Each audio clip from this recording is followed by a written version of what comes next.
সম্মানিত প্রধান অতিথি, সুনামগঞ্জ জেলার অতিরিক্ত জেলা প্রশাসক রাজস্ব সমর কুমার পাল উপস্থিত,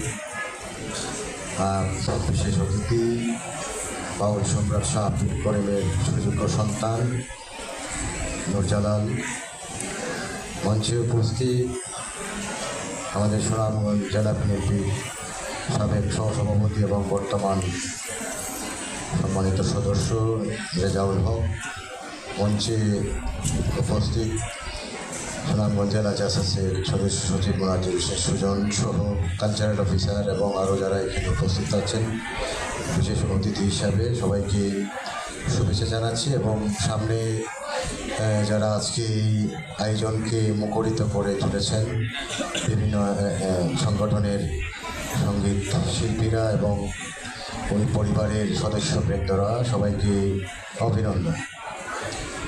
এই সঙ্গীত দিবস আজকে 21শে জুন সারা বিশ্বে পালিত হয়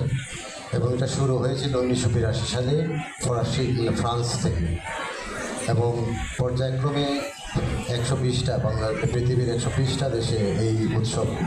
উদযাপিত